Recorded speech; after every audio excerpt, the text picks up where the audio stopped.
En ausencia de la licenciada Mónica Sharon, daré lectura a la hoja de vida del distinguido doctor Luis Fernando Mac Echeverría. Muchísimas gracias, maestra Tania Marroquín. La escuchamos. El doctor Luis Fernando Mac Echeverría es doctor en ciencia política y maestro en ciencias sociales por la Flaxo, México.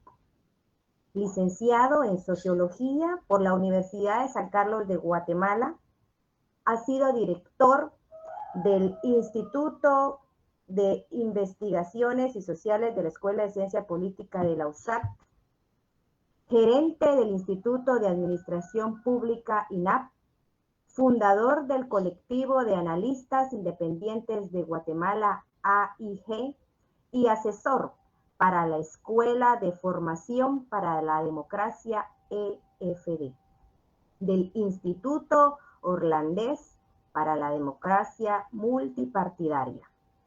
Durante varios años fue profesor asociado a la Flaxo, Guatemala.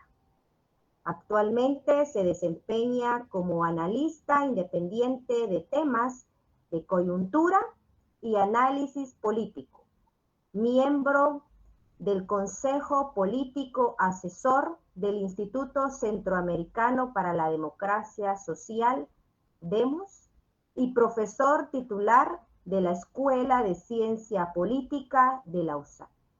Es columnista de los medios digitales Plaza Pública y Epicentro GT, así como consultor en temas políticos y sociales. Este es un breve resumen que podemos apreciar ya en diapositiva de lo que acontece académicamente y profesionalmente al doctor Luis Fernando Mac Echeverría. Bienvenido, doctor. Muchísimas gracias. Antes que nada, quisiera mandar un gran saludo a toda la comisión organizadora, a las autoridades del centro universitario y también, obviamente, a al público que nos honra con su presencia. Voy a empezar mi presentación. Quiero decirles, obviamente, que este es un tema, como bien dijo el doctor al inicio, es un tema bastante conflictivo, bastante complejo. Yo voy a posicionarme, por supuesto, desde una vertiente un poco más crítica, que obviamente siempre los científicos sociales somos así, tratamos de resaltar los elementos no visibles o los elementos que en alguna medida no se discuten de manera regular. Entonces, la pregunta aquí, obviamente, es tratar de contrastar el discurso oficial con el sentir de una gran mayoría de la población, aunque probablemente hayan personas y ciudadanos que, pues, con toda razón y con todo derecho pueden estar pensando que esta es una fecha, un momento de celebración. Yo más que celebrar, me parece que este es un momento muy oportuno para entender y para visualizar, obviamente, cuáles son los grandes desafíos que tenemos como sociedad. Y entonces la postura y la visión no es simplemente una visión negativa per se, sino una visión constructiva. Lo que obviamente creo que todos anhelamos en el fondo es que nuestro país sea un país, pues, desarrollado, que tenga mejores condiciones de vida. Al final de cuentas creo que todos nos queremos eso, ¿no? Hacer de este país un país grande. Y la visión es que tenemos todo realmente para poder serlo. Entonces, la visión oficial voy a empezar tratando de ver cómo, digamos, desde una perspectiva, desde una visión, hay un tinte de festejo en alguna medida. Lo más interesante aquí es que ese tinte de festejo, como aquí en esta fotografía que ustedes pueden ver, casi siempre aparecen los pueblos indígenas. Y el gobierno de Guatemala, en esta visión, si ustedes pueden revisar los documentos y las publicaciones del gobierno de Guatemala, especialmente el Ministerio de Cultura, la visión sobre el bicentenario ha sido eminentemente cultural, enfatizando la riqueza cultural. Esto me parece que es un error, porque indudablemente nuestro país tiene una riqueza cultural enorme, pero el bicentenario no solo es un elemento cultural, es un elemento social, político y económico. Y creo que en las áreas políticas, económicas y sociales, Guatemala tiene más sombras que luces y ahí es donde obviamente deberíamos de pasar de esta visión culturalista a una visión más realista del Bicentenario.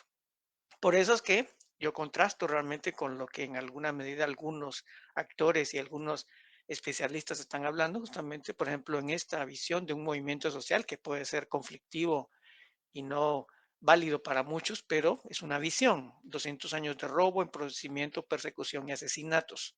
Entonces, el Bicentenario lo que está planteando más bien y lo que está desnudando es una sociedad que en alguna medida está en pugna. Creo que venimos de una semana difícil, bueno, más bien de un año difícil, obviamente, en donde hemos tenido muchos conflictos y hay, digamos, en el fondo una insatisfacción ciudadana por muchos aspectos. Entonces, yo creo que el Bicentenario es un momento adecuado para entender qué hemos hecho mal. En estos 200 años, algo hemos hecho para no lograr, digamos, los objetivos del desarrollo del milenio, los objetivos de desarrollo sostenible y todas las agendas a nivel internacional que en alguna medida se han planteado para hacer de este país un país más grande. Creo que Guatemala siempre sale mal en todas las evaluaciones internacionales y eso es un elemento que habría que reflexionar en. Entonces, la pregunta que va a guiar mi exposición es tratar de identificar qué hemos hecho mal. Empezamos con un informe, que es un informe del Programa de Naciones Unidas para el Desarrollo, que plantea que el Estado de Guatemala es un Estado en disputa.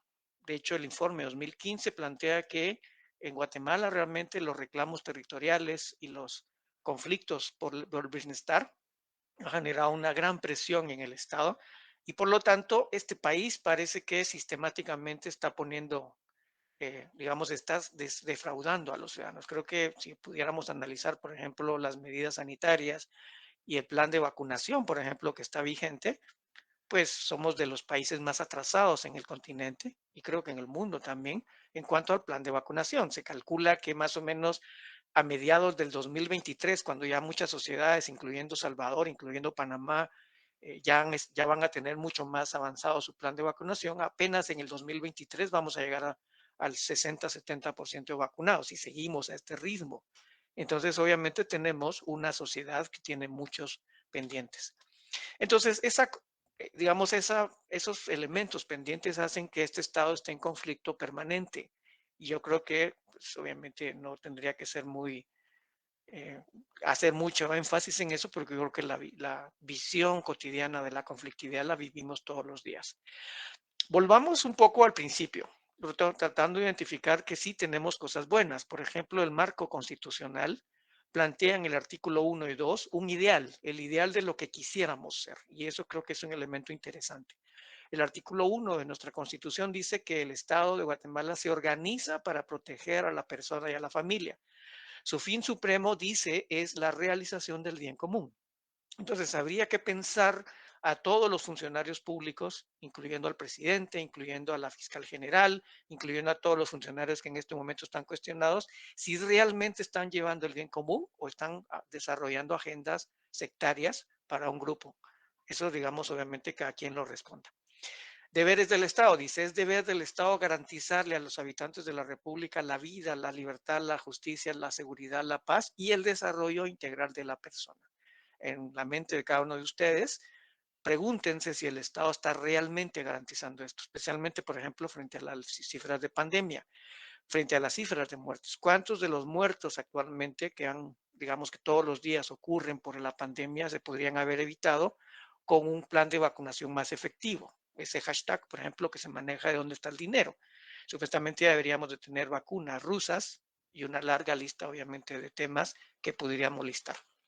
Entonces, un poco a nivel, ¿cómo debería funcionar el Estado?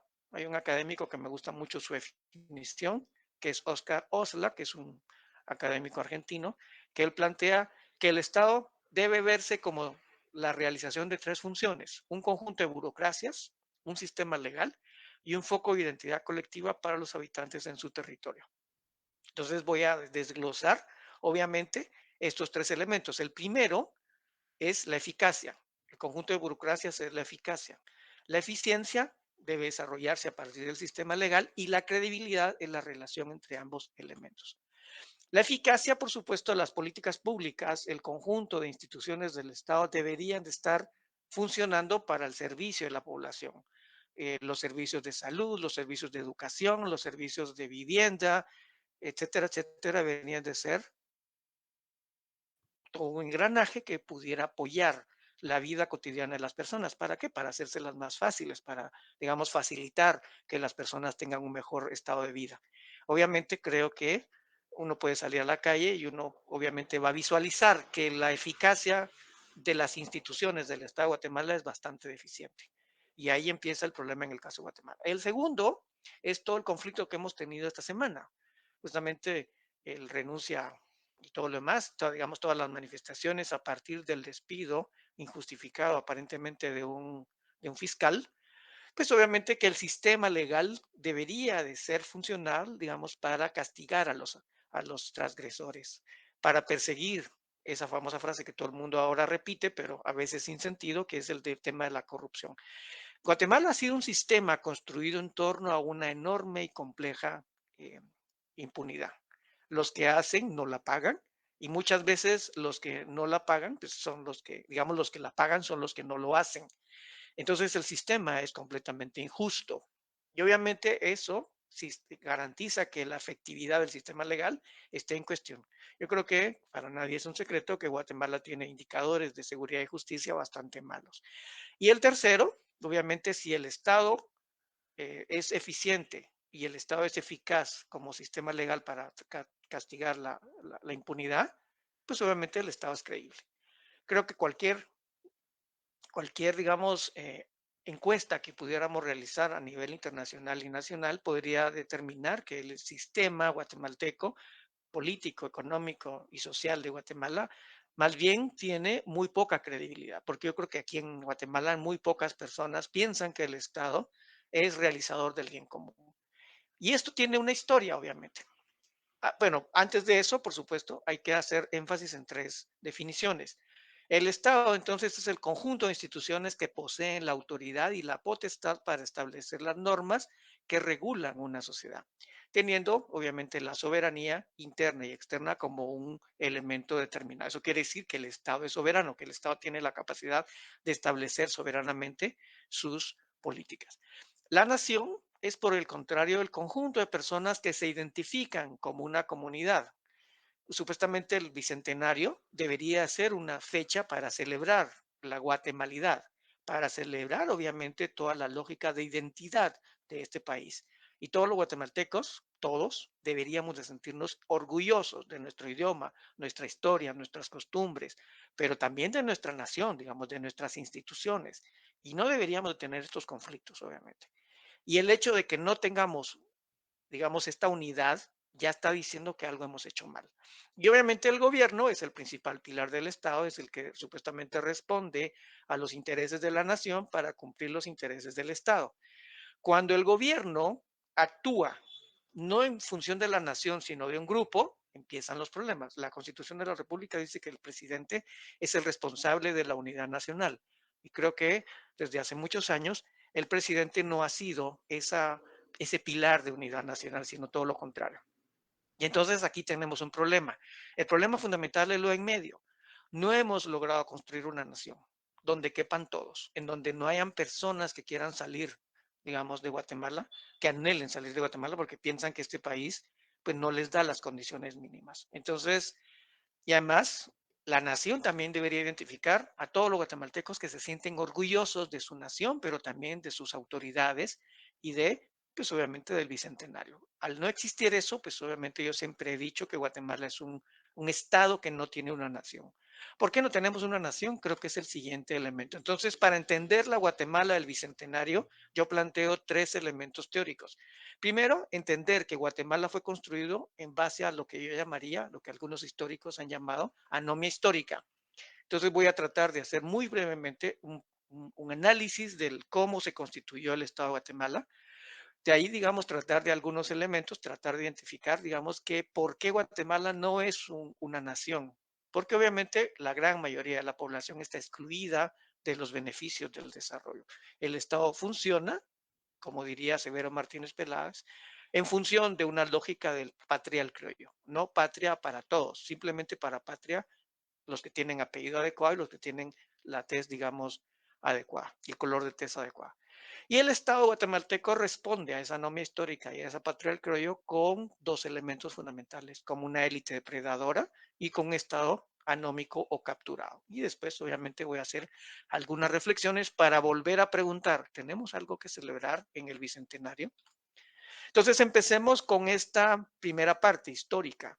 Yo le llamaría a esta parte la mentira constitucional, que obviamente sería la lógica de explicación de cómo surgimos en, digamos, hace 200 años, que es justamente lo que estamos celebrando este año. Y para eso utilizo el concepto de anomia histórica. La anomia en sociología es el quiebre entre lo que se dice y lo que se hace, entre lo que está escrito y lo que realmente se aplica.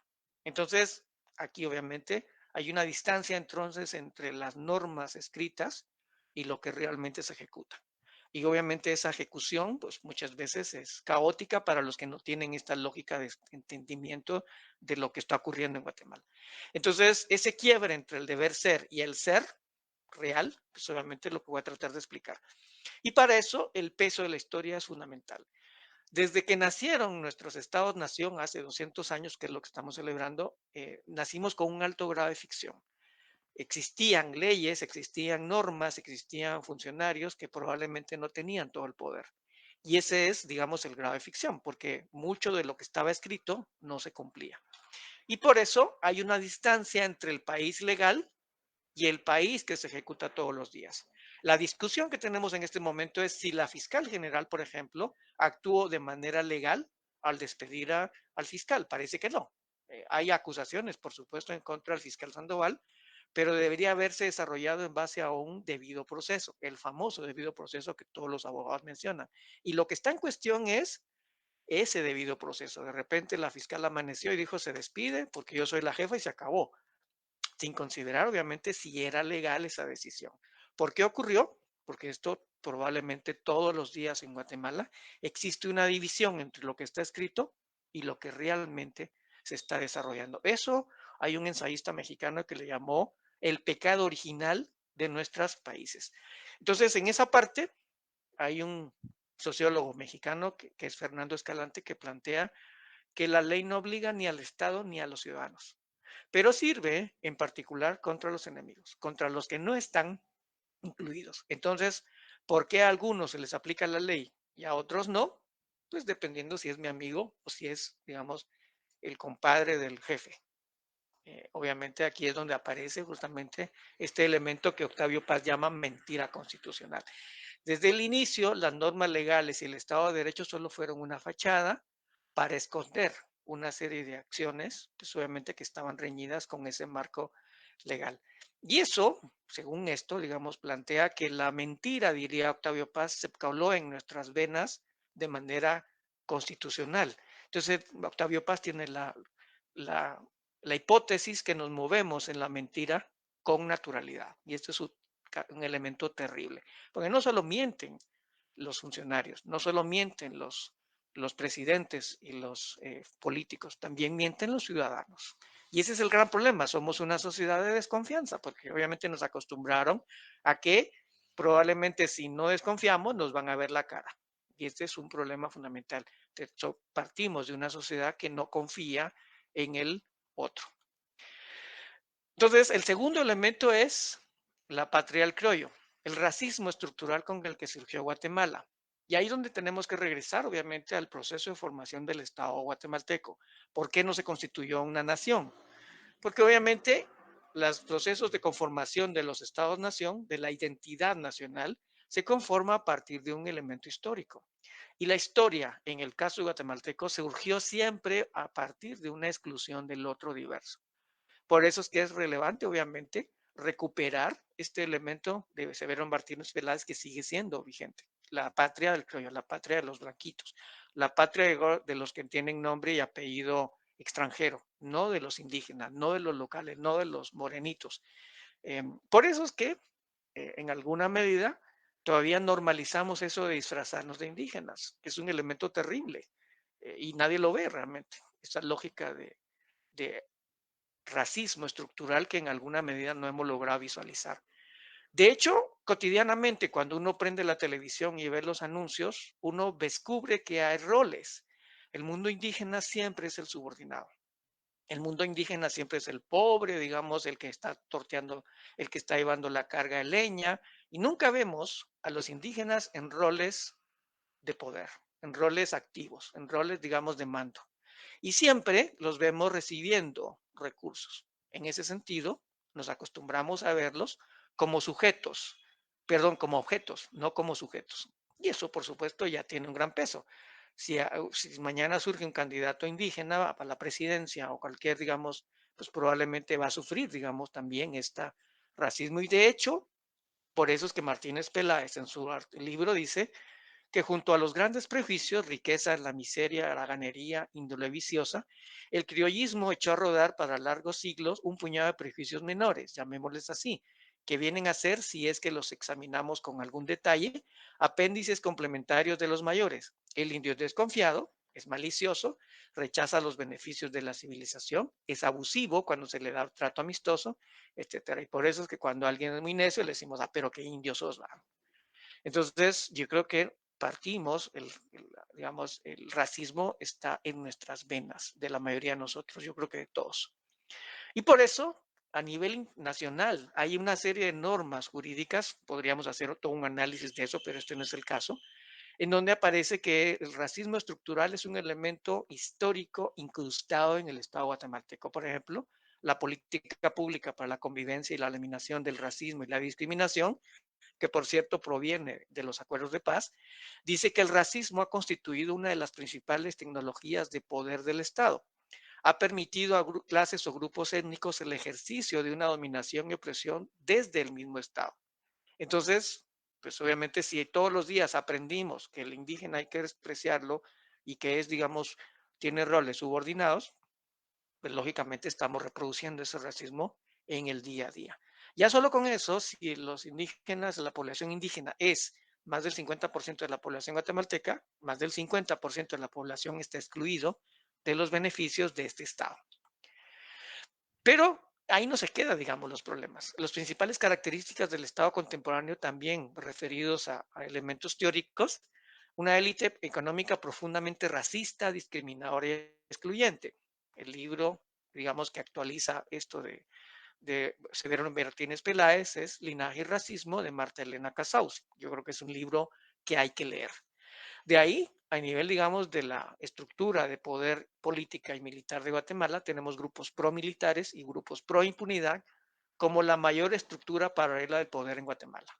Y hay muchos referentes. Soldados en el poder, por ejemplo, de la guerra a la guerra, son dos libros que habría que revisar también.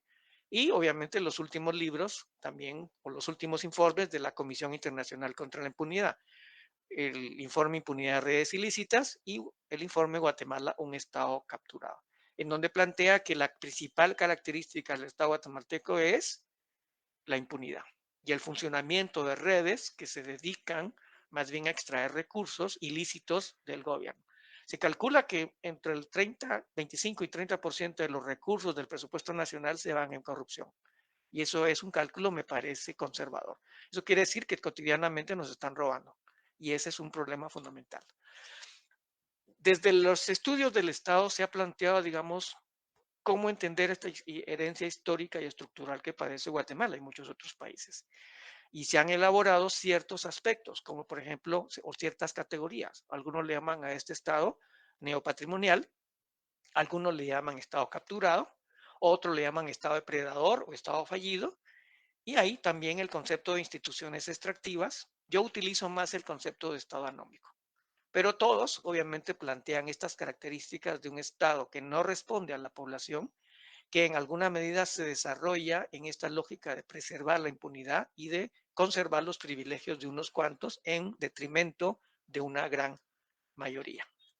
¿Cuáles son los elementos en común que tienen todos estos aspectos teóricos? Primero, lo que en la teoría llaman particularismo ampliado, en la que las personas son más importantes que las instituciones. Entonces, el poder se tiende a concentrar en manos de una persona o de grupos de personas, digamos, que son visibles.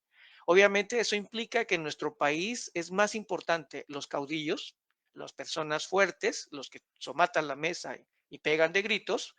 Cualquier parecido con la realidad no es coincidencia. Y entonces el mecanismo de poder es que las personas nos acostumbramos a que aunque la ley diga tal cosa, mejor nos acuñamos, digamos, a lo que dice la jefa o el jefe, porque si no, pues nos podemos llevar mal. Esa lógica de particularismo y de caudillos en donde las personas son más importantes que las instituciones lleva al clientelismo sistemático. Obviamente, yo me trato de hacer aliado del jefe, porque si me hago aliado del jefe, pues a lo mejor recibo más de algo de los recursos que tiene a su disposición.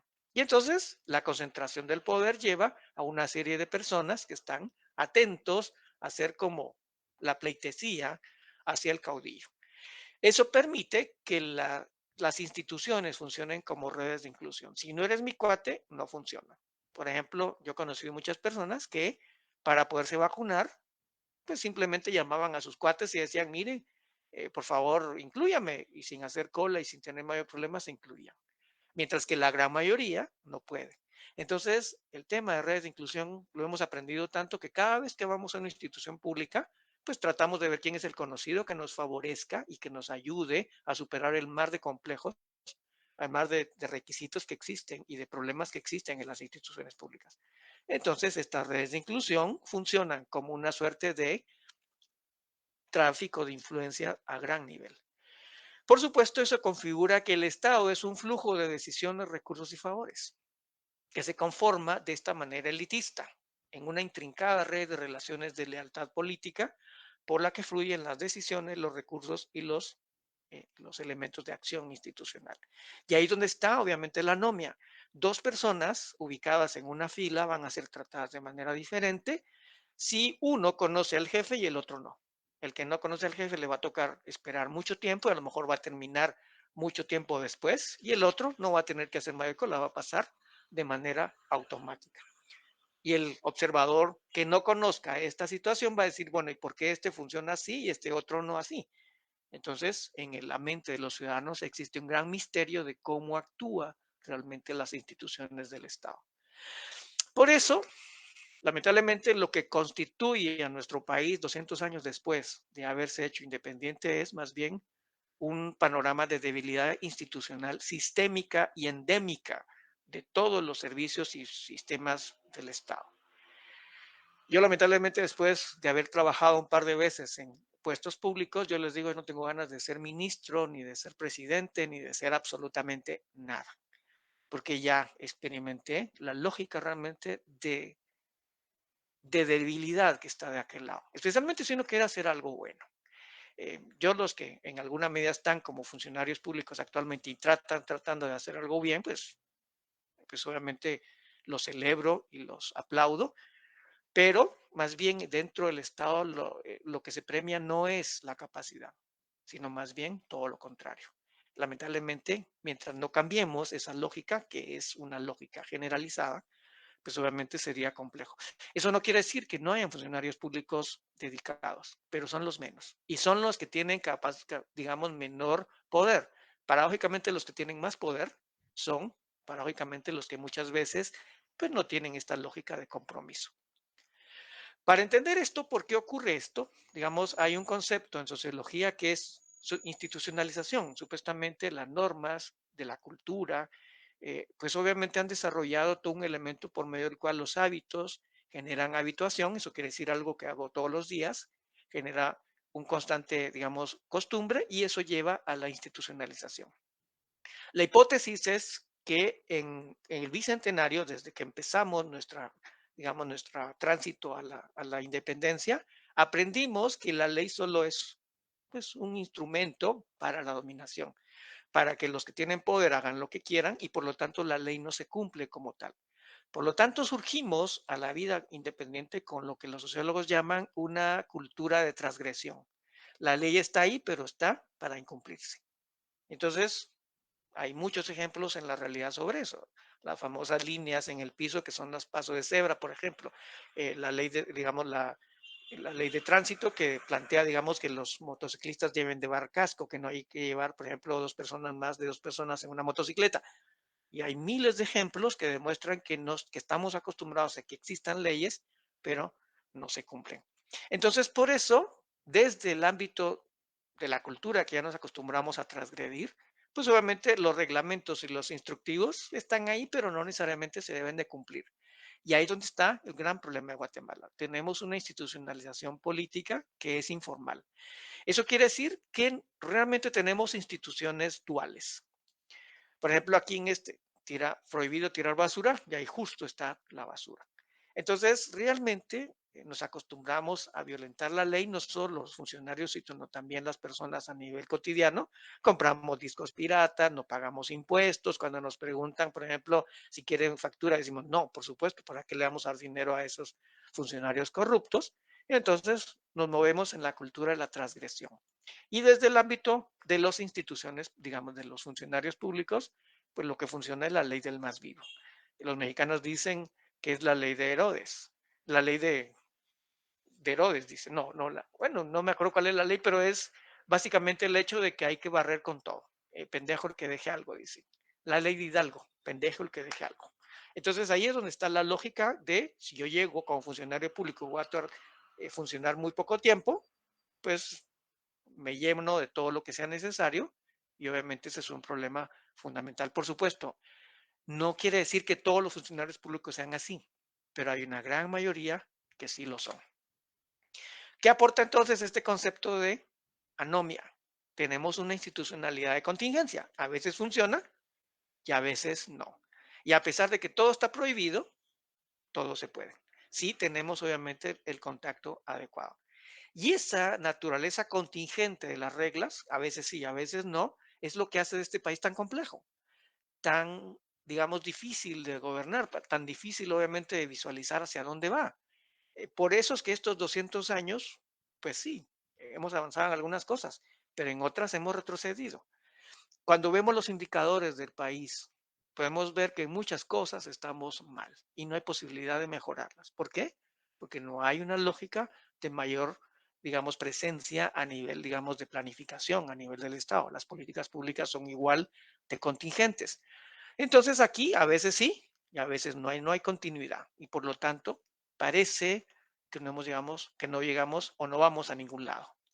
Por eso es que este es, digamos, obviamente un registro de algunos de los diarios de hace un par de años, pero si uno pudiera hacer los titulares de los diarios todos los días, uno podría ver cosas similares, cooptación, problemas y una serie de elementos que no se solucionan. Eso es lamentable realmente. Y que no hay posibilidad de solucionarse, que la expectativa es que las cosas no van a mejorar. Entonces se institucionaliza la desinstitucionalización, se institucionaliza la ineficiencia, se institucionaliza todos los problemas y males que llegamos cargando en estos 200 años. Insisto, no vamos a ningún lado. Y no se trata de elegir un nuevo gobierno, porque aunque elijamos a la Liga de la Justicia, siempre digo este símil, aunque eligiéramos a todos los personajes más, digamos, más probos y más profesionales de este país, no podrían hacer mayor cosa porque tenemos toda una estructura de leyes y de entramado institucional que está diseñado para no funcionar. Entonces, ya para ir terminando, ¿cuál es la herencia de estos 200 años? No es que sea un Estado fallido, porque funciona muy bien para las élites de poder, funciona muy bien para los que se enriquecen a costa del pueblo.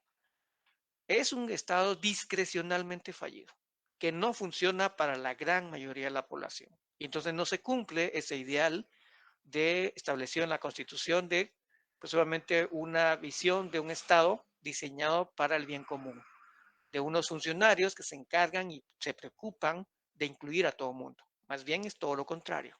Y creo que el plan de vacunación es el perfecto ejemplo de una reproducción, obviamente, de estas élites que obviamente solo están preocupadas por sí mismos, mientras que la gran mayoría de la población no tiene acceso a las vacunas. Entonces, no es un Estado fallido, es un Estado que discrecionalmente falla para la gran mayoría y funciona muy adecuadamente para los que detentan el poder.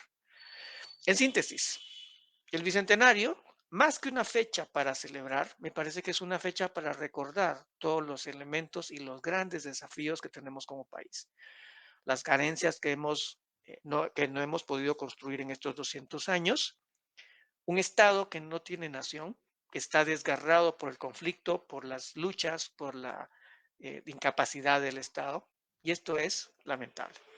un país dividido y enfrentado que no logra, digamos, articularse en sí mismo y por lo tanto, ¿cuál celebración? Obviamente, cuando una mitad de la población más bien tiene grandes problemas económicos y grandes problemas sociales y políticos que enfrentar. Entonces, un país dividido y enfrentado. Y no solo eso, es un Estado capturado. Es un Estado que no funciona para la mayoría de la población, que no desarrolla la actitud, digamos, de protección que debería cumplir. Excluyente, racista, incapaz, que alimenta la impunidad y que se mueve bajo muchas sospechas de corrupción. Entonces, y lo peor es que no estamos invirtiendo en el Estado, más bien lo estamos destruyendo. Lo que están haciendo los gobernantes actuales y los funcionarios es que en lugar de fortalecer el Estado de Derecho y fortalecer las instituciones, las están destruyendo.